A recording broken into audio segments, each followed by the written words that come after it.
You respond to a 64-year-old male patient who has just been involved in a bike accident. He responds to painful stimuli, speaks with inappropriate words, and withdraws from pain. What is the GCS? What is the Glasgow Coma Scale in this patient? What do you have? This is something you're going to get asked time and time again from the emergency department, especially on radio patches. And it also is great to trend how your patient is doing. Are they doing better or worse? We got to know this for test day. What do you think? Here's what we have. Is it A11, B8, C10, D9? Here we go. What do you think? Let me know in the comments down below. I have 3 questions for you. Let me know if you get all 3 right by giving me a hashtag let's go in the comments down below too. This answer is D9. 9. Now, why is that? So, I'm gonna give you a tip here real quick on GCS. EVM 456111, fill in the rest. So the first piece is E. That's for eye-opening. So it's our eye-opening score. The second part is the verbal response. The M is the motor response. The 111, that's the 1 score. That's the lowest that we can get on the score. The best we can get in the score is going to be 456. So EVM 456, and it goes down, right? The way to remember each section is a 3 for GCS. That's completely unresponsive. That's like someone who's in cardiac arrest. They're a 3. Me right now talking to you, I'm a 15, right? So now all we gotta do is fill in the rest. So that should get you on a good start with GCS. During your transport of a 54-year-old male patient, the patient goes and becomes pulseless and apneic. No pulse, no breathing. Now, what is the next best step in the management of this patient? Is it A, attach the AED? Is it B, begin BVM ventilation? Is it C, start CPR and provide chest compressions? Or is it D, give oxygen at 15 liters per minute on non-rebreather mask?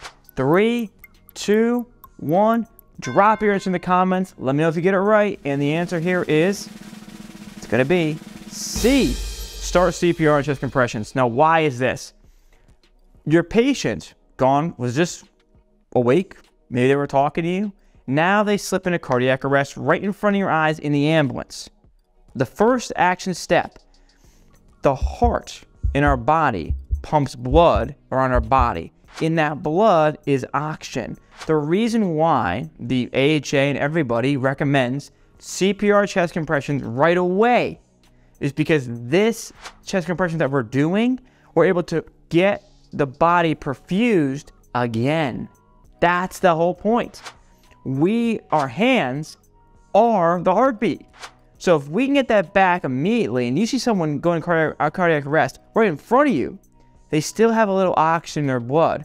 So jumping on chest compressions right away, you are still keeping that patient circulating with blood by doing CPR. It's amazing. And you're right there in the ambulance. That's the next best step.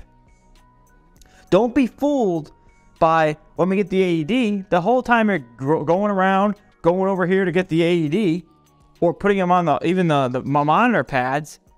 CPR should be done right now, right this second. You just found out they're pulsing apneic right now, this second, right? Once this compression are being done, somebody else can assist and get the AED, right? But you need to have compressions in place. Now, these other 2, BVM ventilations, that's all great to do. Give oxygen 15 liters per minute, non-breathing mask. That all comes later. The first step is chest compressions. Our final question is a 54-year-old male patient who is found unresponsive. A bottle of metformin is found at the scene. Now, hearing all that, you see the skin is pale and cool. You feel a weak but rapid pulse.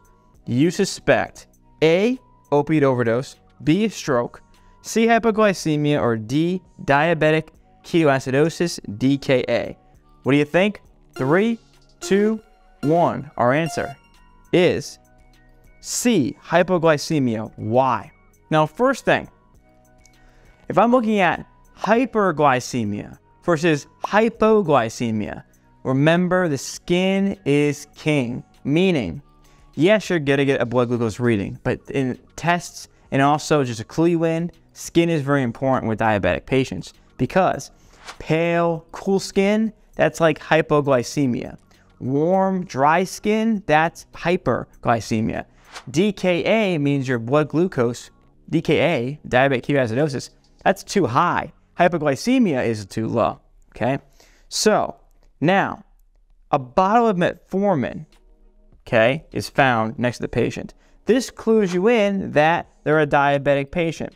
So you're telling me I got an unresponsive diabetic patient with pale and cool skin? My money is on hypoglycemia, right?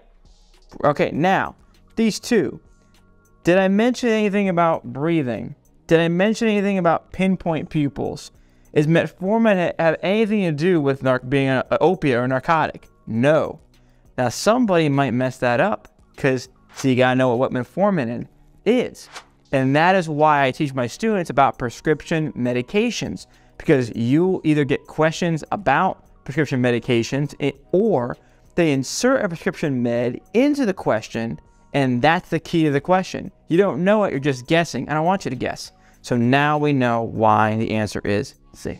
Now, a lot of you asked in the comments about how to prepare for school, how to get through school, and how to pass NREMT. The first link in the description is a study tool that I give to all my students to accomplish all of that. It's called the Video Vault. Inside the Video Vault is over 480 videos of content, audio files, worksheets, practice quizzes, our community group. What I do in the Video Vault is take all the concepts you need to know to pass school at NREMT, and I break them down simply for you, so that way you just follow along with the videos, you follow the study plan, and you pass. I give my students lifetime access in the first link in the description, and I'll see you on the inside.